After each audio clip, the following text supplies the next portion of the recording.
ஃபொரென்சிக்ஸ்னு ஒரு டிபார்ட்மெண்ட் இருக்குங்க. அது வந்து போலீஸ் வந்து அவங்களுடைய உதவியை சில க்ரைமில் அவங்களுக்கு துலக்க முடியலன்னா நாடுறாங்க. அது வந்து தமிழில் தடயவியல் அப்படின்னு மொழிபெயர்க்கிறாங்க.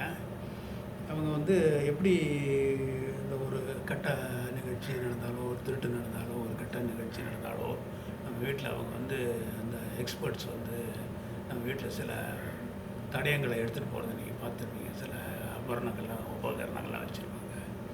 அது வந்து நம்ம ஏதோ உபகரணம் நினச்சிப்போம், ஆனால் அது வந்து முக்கியமான ஒரு எவிடன்ஸு.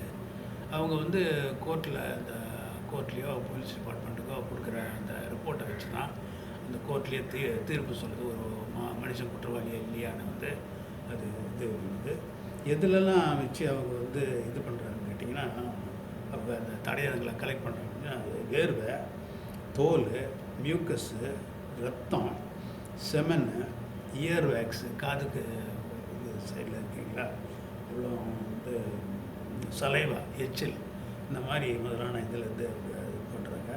அது இல்லாமல் வந்து பெயிண்ட்லேருந்து கிளாஸ்லேருந்து பண்ணுறாங்க, சாயிலு இந்த நிலத்துலேருந்து இது பண்ணுறாங்க, finger print, fire arms, tools examination, இந்த மாதிரியெல்லாம் இதில் தான் அவங்க வந்து இது பண்ணுறாங்க. இதில் வந்து சில விஷயங்கள்லாம் சொல்ல கூடுமான்னு தெரியல. நமக்கும் அந்த அளவுக்கு வந்து டெக்னிக்கல் நாலேஜ் இல்லை. அதனால் நம்ம அது வந்து நம்ம யூஸ் பண்ணுறோங்க. இப்போ பல கேஸுகள் இருக்குதுங்க. அவங்க இப்போ குறிப்பாக அமெரிக்கா அந்த மாதிரி மேற்கத்திய நாட்டில் கேஸ் ஆஃப் டிசால்வ்டு ஒய்ஃப்னு ஒன்று இருக்குது, கேஸ் ஆஃப் வேம்பயர் ரேபிஸ்ட்னு ஒன்று இருக்குது. இந்த மாதிரி பல கேஸுகள் இருக்குதுங்க. அது அப்புறம் வந்து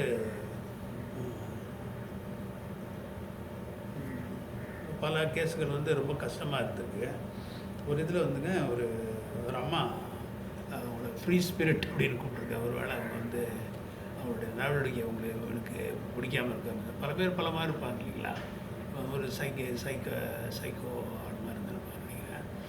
அந்த அம்மா இறந்துருக்கு. 50 வருஷம் கழித்து இவன் வந்து 1991 வந்து தாமஸ் மேர்டன் எலியட்ன்றவர் இறந்துருக்காருங்க. 50 வருஷம் அதை இறந்த பிறகு இவர் தான் அந்த குற்றவாளின்னு கண்டுபிடிச்சிருக்காங்க. அந்த ஃபோரன்சிக்ஸ் கண்டுபிடிச்சிருக்காங்க. அது இல்லாமல் ஃப்ரான்சிஸ்கா ரோயா அப்படின்றவங்க 2 குழந்தைங்க, 6 வயசு ஒரு பையன், 4 வயசு பொண்ணை கழுத்தை பிடிச்சி கொலை பண்ணியிருக்காங்க. அவங்க வந்து போலீஸ் கேட்டதுக்கு எதிர் வீட்டில் உள்ளவன் தான் பண்ணியிருக்கான்னு சொல்லியிருக்காங்க. ஆனால் எதிர் வீட்டில் உள்ளவனுக்கு வந்து ஆலபை ஒன்று இருந்திருக்கு. அதாவது ஆலபைன்னு யாருன்னு கேட்டிங்கன்னா, இப்போ நம்ம ஒரு குற்றம் நடக்கும்போது நம்ம ஒரு இடத்துல இருந்தோம், ஒரு கிளப்பில் இருந்தோம், இல்லை வேறு ஒரு இடத்துல வேலை ஸ்தலத்தில் இருந்தோம் அப்படின்னா அதுதான் ஆலபை நமக்கு. இல்லை நான் இன்னொருத்தர் கூட பேசிகிட்டு இருந்தோம், அப்போ அந்த இடத்துல அந்த குற்றம் சம்பவம் நடந்த இடத்துல வந்து நான் இல்லை அப்படின்னு அவங்க ப்ரூவ் பண்ணுறதுக்காக. ஆனால் அவங்க வந்து அப்போ வந்து இந்த தடயவியல் நிபுணர்கள் வந்து கண்டுபிடிக்காத முடியாத ஒரு ஸ்பெஷல் ஆஃபீஸர் ஒருத்தர் அனுப்பிச்சிருக்காங்க. அவர் 5-6 நாள் கழித்து அந்த ஃபிங்கர் பிரிண்ட்டை கதவு மேலே இருந்தது அந்த ஃபிங்கர் பிரிண்ட்டை எடுத்து அந்த அம்மா தான் அந்த 2 குழந்தைகள் கூட இருக்காங்க. ஏன்னா ஏற்கனவே இந்த அம்மா வந்து இந்த 2 குழந்தைகளும் இல்லாட்டானுடைய விஷயங்கள் நல்ல ஒரு கஷ்டம் இல்லாமல் நடக்குமே அப்படின்னு சொல்லியிருக்காங்க. அது வந்து ரெக்கார்டு இருக்குது. அதனால் ஒரு வேளை ஒரு தவறான உறவுகளை வச்சுருக்கலாம்.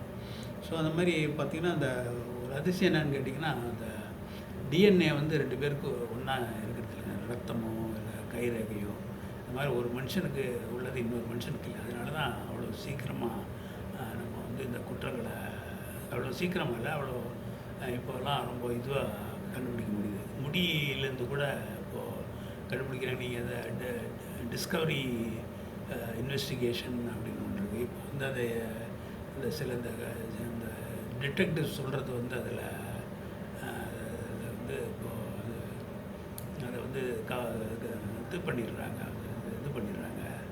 இல்லைன்னா அவங்க வந்து சொல்லுவாங்க எப்படி வந்து அந்த இதை வந்து கண்டுபிடிச்சோம் அப்படின்றதுங்க. நமக்கு தேவையில்லைங்க. நம்ம வந்து சாதாரண ஒரு வாழ்க்கையை நடந்துட்டு போகிறோம்.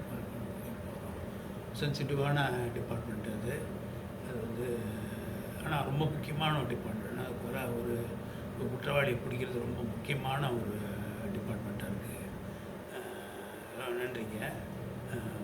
ரொம்ப நன்றி.